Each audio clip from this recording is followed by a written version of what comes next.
Let's talk about immigration in the late 1800s. Students, this is my favorite map of all time.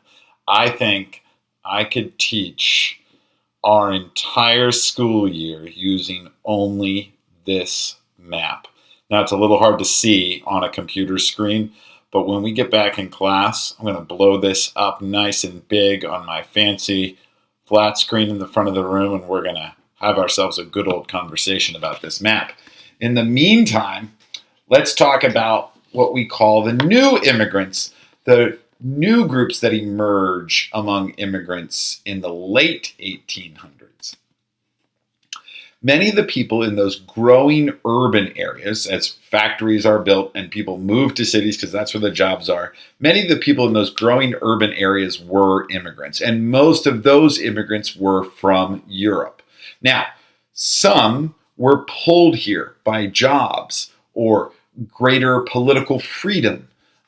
Some might have been pulled here by relatives that were already here and told in letters stories of the prosperity that was available to almost anyone here in America, the available land.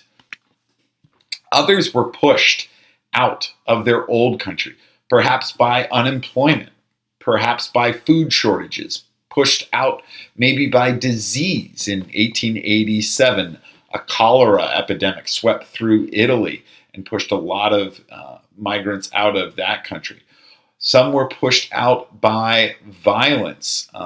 This is especially true for Jewish people in Russia and Poland who were fleeing government-sanctioned violence and government-supported violence against Jewish people.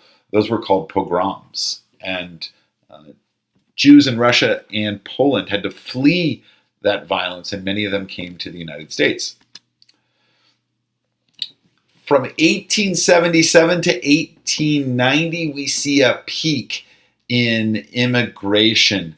Not surprisingly, this is a good time for the U.S. economy. It's kind of in between two of the worst panics or economic recessions of the 1800s. It's after the 1873 panic and before the 1893 panic. More than 6.3 million immigrants came to America during those years. And in 1882 alone, it was almost 800,000 people. This is way more than numbers were ever at before the Civil War. By 1890, 15% of the country is foreign born. And that means America was changing and changing rapidly. What did those immigrants look like? Well, most of them were men. Most of them were job seekers, but few of them had any notable skills. They were mainly looking for unskilled labor jobs. Compared to American-born workers of the same age, they were relatively poor and relatively uneducated. America's education system is pretty good by global standards, and compared to the people leaving their old country, American workers are typically, on average, better educated. From an American perspective, more and more of these new immigrants are speaking strange languages, not English. But they tended to hold on to their language and some other customs by forming really close-knit communities, neighborhoods in urban areas that were dominated by one ethnic group or another. The cities were very foreign-born as a result. Most people come through Ellis Island, which is right outside of New York, and as a result, by 1900, Chicago and New York are 80% foreign-born or first-generation Americans whose parents were born in another country. In fact, by 1900, there are more Irish people of Irish descent, living in New York City than in the city of Dublin. And that's quite a feat.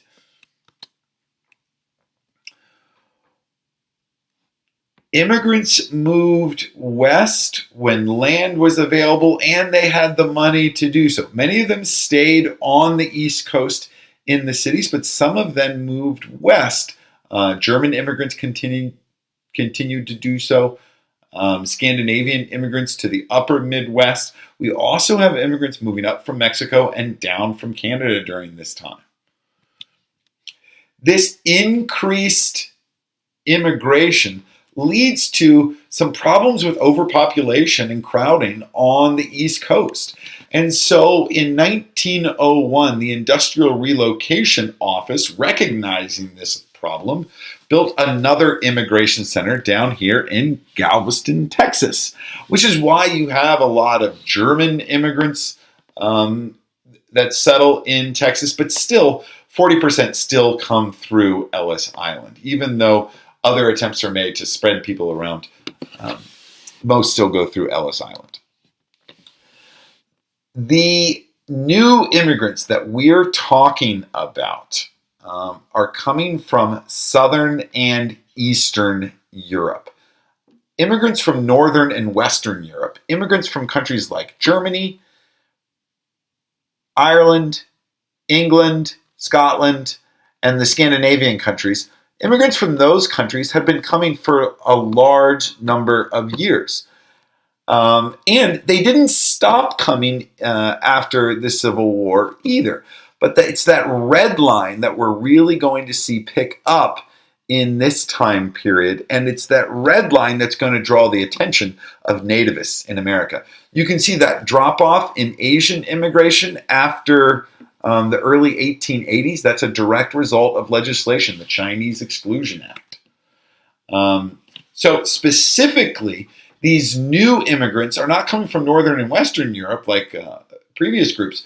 Instead, they're coming from Southern and Eastern Europe. They're coming from countries like Italy and Greece, neither of which speak English as their native language, neither of which are predominantly Protestant. Most of the Italian immigrants are Roman Catholic. Most of the Greek immigrants are Greek Orthodox. We also see immigrants from Austria-Hungary, immigrants from Poland, and immigrants from Russia. And with those last two countries, many of those immigrants were Jewish. So not the same predominant religion and not the same predominant language as most native-born Americans. This is a political cartoon from the era that I want to dive into in class, so remind me that we're going to take a look at that. I have it in here, though, because immigration really troubled mainstream Americans. It really concerned nativists in this time period, just like Irish and German immigrants had concerned nativists before the Civil War. The questions were raised, could this new group of immigrants ever truly be assimilated into American culture? Would they ever really gain respect for American values?